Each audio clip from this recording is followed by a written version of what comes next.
एक बार फिर हमारे चैनल फिजिक्स पाव में आपका बहुत बहुत स्वागत है। दोस्तों, एक हमने नई सीरीज 10th के स्टूडेंट के लिए भी अब स्टार्ट कर दिए और जो इंग्लिश मीडियम के एक स्टूडेंट हैं हमारे यूपी बोर्ड के, उनके लिए ये बहुत खुशखबरी की बात है। चलिएगा, अब सब बातें छोड़ते हुए हम पहले क्वेश्चन पर बात कर रहे हैं। पहला हमारा क्वेश्चन ये है, the image of an object for by a concave mirror is found virtual erect and greater than the object, where should be the position of the object. एक बात ध्यान रखना, आप लोगों ने ये पढ़ा है, बहुत अच्छे तरीके से आपने स्टडी करी है कि जो आपका कॉनकेव मिरर होता है उसमें 6 पोजीशन में हम लोग इमेज बनाते हैं और 6 पोजीशन में से आपने देखा होगा केवल एक पोजीशन ऐसी आती है जिसमें क्या होता है, आपकी जो इमेज बनती है वो वर्चुअल बनती है, इरेक्ट बनती है। ठीक है, केवल एक कंडीशन में, लास्ट कंडीशन में। उसके अलावा जो पांचों कंडीशन होती हैं उनमें हमेशा आप देखेंगे तो आपकी जो इमेज बनेगी कैसी बनेगी, रियल बनेगी। ठीक है, इन्वर्टेड बनेगी। ठीक है, ये बात ध्यान रखना। सही। तो वो लास्ट कंडीशन कौन सी है जिसमें कि ये वर्चुअल बनती है इमेज इसकी, देखिएगा ये वाली कंडीशन। ये हमारे पास क्या है, ये हमारे पास कोई कॉनकेव मिरर है। ठीक है, ये इसकी प्रिंसिपल एक्सिस है और ये क्या है, इसका पोल है। ठीक है, ये इसका मेन फोकस है। ठीक है, इन दोनों के बीच में जब हम क्या रखते हैं, ऑब्जेक्ट के लिए रखते हैं, तो इस कंडीशन में आपकी जो इमेज बनती है वो कैसी बनती है, वर्चुअल बनती है और ग्रेटर देन बनती है। ठीक है, यहाँ रखना। तो हमारा ये जो ऑप्शन है आपका, ये वाला, the between the pole and principal focus of mirror, इस वाली कंडीशन में आपकी इमेज वर्चुअल बनती है। केवल यही एक कंडीशन होती है इसमें वर्चुअल बनती है। वर्चुअल दिमाग में आते हैं, ये ध्यान रखना। ठीक है, यदि कॉनकेव में वर्चुअल तो लास्ट इसी में बनेगी और सब में कैसी बनेगी, रियल बनेगी। ठीक है, और जितनी भी रियल इमेज होती है ना, वो कैसी होती है, इन्वर्टेड होती हैं। और जितनी भी वर्चुअल होती हैं वो सब इरेक्ट होती हैं। और एक बात और बता दें जरा आपके लिए, एडिशनल बात और जोड़ देते हैं, कॉनकेव मिरर की जगह यदि कॉन्वेक्स मिरर होती तो दोनों की दोनों ही कंडीशन में क्या होती है, आपकी इमेज कैसी बनती है, वर्चुअल बनती है और इरेक्ट बनती है, उसमें रियल नहीं बनती है। ये बात ध्यान रखना। ठीक है, उसमें रियल इमेज नहीं बनती है। और एक बात और ध्यान रखना, उसमें जो इमेज बनती है वो हमेशा लेस देन ऑब्जेक्ट होती है।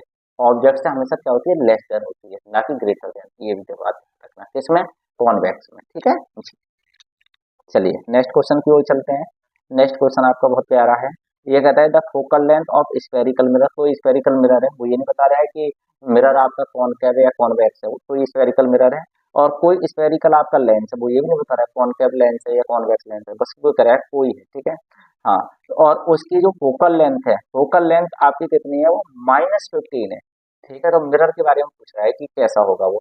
तो याद रखना, जब कभी भी माइनस में फोकल लेंथ आ जाए किसी भी मिरर की या किसी भी लेंस की, ठीक है, या पावर, यदि हम किसी लेंस की पावर देखें, पावर माइनस में हो, माइनस में कुछ भी डायोमीटर हो, ठीक है, माइनस में हो, तो याद रखना जब यदि किसी की फोकल माइनस में है, फोकल लेंथ माइनस में है, या फिर उसकी पावर यदि लेंस की लेंस या मिरर की किसमें है, माइनस में है, तो आंखें मीच के आप लोग ये कह दो कि वो कैसे होंगे, कॉनकेव होंगे। कैसे होंगे, कॉनकेव होंगे।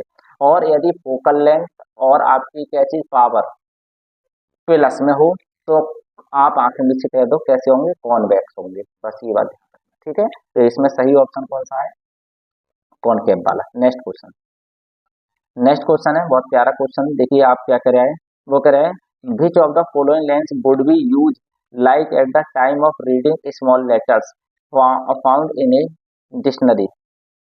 हाँ बताओ, वो कह रहा है कहीं पर बहुत स्मॉल लेटर है, उन्हें हमें क्या करना है भैया, पढ़ना है। ठीक है, ठीक। अब जब हमें इन्हें पढ़ना है तो हमें क्या लेना चाहिए, कॉन्वेक्स लेना चाहिए 50 सेंटीमीटर लेंथ का। तो याद रखना, ये बात तो ध्यान रखो, जब हम कोई भी चीज छोटी है और उसे बड़ा देखना चाह रहे हैं तो हमारे लिए कॉन्वेक्स लेंस लेना पड़ेगा। कैसा लेना पड़ेगा, कॉन्वेक्स लेंस। और कॉन्वेक्स लेंस की एक कंडीशन होती है, वो जो उनके एज जो होते हैं, किनारे जो होते हैं वो पतले होते हैं और उनके बीच जो होती है वो थिकनेस ज्यादा होती है। ठीक है, मोटे होते हैं, वो फैट होते हैं। ये बात आप लोग ध्यान रखना। ठीक है, चलिए एक बात आप समझते हैं। तो ये तो बात क्लियर हो गई, हमें कॉन्वेक्स लेंस लेना है, परंतु कॉन्वेक्स लेंस के भी इसमें दो ऑब्जेक्टिव बनना है, एक 50 सेंटीमीटर का है, 50 सेंटीमीटर का है और 10 सेंटीमीटर का है।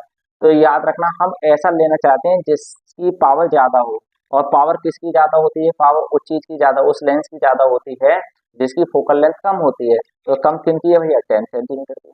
यदि इसमें कोई एक और ऑब्जेक्ट होता एक कॉन्वेक्स लेंस और फोकल लेंथ 5 सेंटीमीटर, तो हम 5 वाला लेते हैं, क्योंकि जिसकी फोकल लेंथ कम होती है उसकी पावर क्या होती है, उतनी ज्यादा होती है। ठीक है, तो ये बात ध्यान रखना है।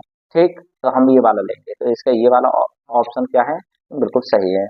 नेक्स्ट, ये कहता है the part of the human I forming the image of object, किसी भी ऑब्जेक्ट की जो इमेज बनती है आंख के किस पोर्शन पर बनती है, तो याद रखना रेटिना पर बनती है। ठीक है, याद रखना। और आपसे कोई पूछे कि आंख के अंदर कौन सा लेंस होता है, कॉनकेव होता है या कॉन्वेक्स होता है, तो आंखें भी बता देना कॉन्वेक्स होता है। ठीक है जी। नेक्स्ट, अगला एक क्वेश्चन है two conducting wire having the same material, material उनके सेम है, लेंथ भी सेम है, डायमीटर भी सेम है। जब सब चीज सेम है तो उनके रेजिस्टेंस भी सेम होंगे। ठीक है, याद रखना। Electric in in an electric circuit arrange in a series first then the parallel, पहले हम उन्होंने सीरीज में कनेक्ट करा उन्हें, फिर बाद में किस में कर दिया उन्होंने, फिर उन्हें दोनों को उन्होंने पैरेलल में कनेक्ट कर दिया। फिर क्या कह रहा है, the ratio of the heat generate in series and parallel arrangement, मतलब दोनों अरेंजमेंट में से उनकी जो हीट है उसका रेशियो पूछ रहा है। तो मतलब ये हीट का एक फार्मूला होता है H=V²T/R। एच जो होता है हीट होती है यहाँ पर, बी जो होती है आपका वोल्टेज होता है, टी टाइम होता है, आर रेजिस्टेंस होता है।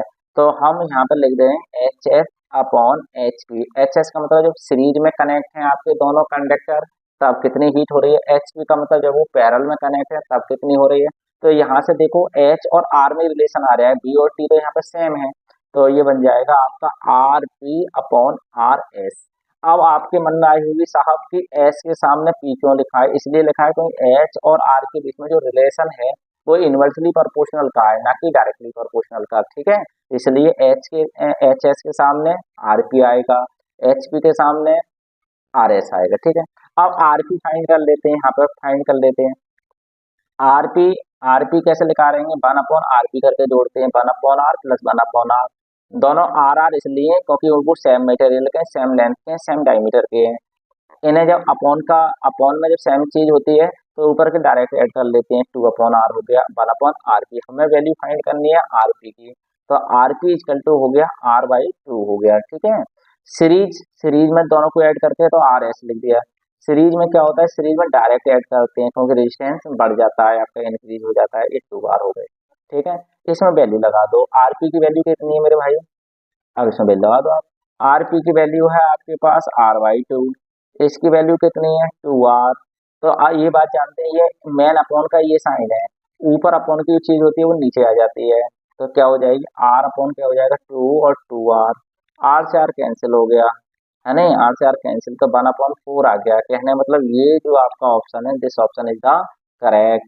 नेक्स्ट, ये क्या कर रहा है, ये कहता है the arrangement to produce the electric current is called, बताओ किस अरेंजमेंट के द्वारा हम इलेक्ट्रिक करंट को प्रोड्यूस करते हैं।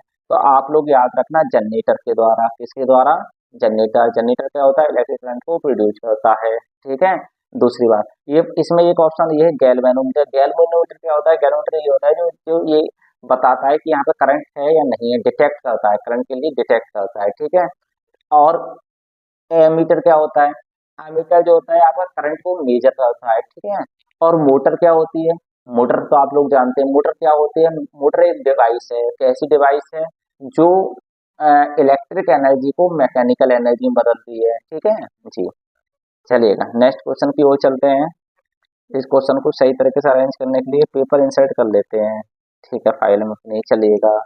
आप देखिए अगला क्या है, अगला ये है which of the following describe the correct magnetic field near the long current carrying wire. एक करंट कैरिंग वायर है कोई, इसके सराउंडिंग जो मैग्नेटिक फील्ड होती है वो इस तरह से होती है। ठीक है, देखिए अब पहला ऑब्जेक्ट क्या कह रहा है, पहला ये कह रहा है the line are magnetic perpendicular to wire, नहीं ऐसा नहीं होता है। लाइन्स जो होती है पैरेलल होती है, नहीं ऐसा नहीं होता है। लाइन रेडियल होती है, ये भी नहीं होता है भाई। लाइन कैसी होती है, the line magnetic field are concentric concentric with the centre of the wire. वो सबके सब मतलब जितनी भी लाइनें इसकी गुजर रही होंगी उन सबका सेंटर जो होगा वो कौन होगा, वायर होगा। तो ये जो लास्ट वाला जो आपका ऑप्शन है मेरे भाई, this option is the correct, ये ध्यान रखना। तो इस टाइप की वीडियो देखने के लिए हमारे चैनल को सब्सक्राइब करें और ज़्यादा से ज़्यादा बच्चों तक पहुँचाएँ। आपके लिए डेली फिजिक्स के, केमिस्ट्री के और बायोलॉजी के तीनों के मिले करेंगे। आज मैंने ऑब्जेक्टिव क्वेश्चन आपके फिजिक्स के सॉल्व करे हैं, ठीक है जी। धन्यवाद, thank you very much all.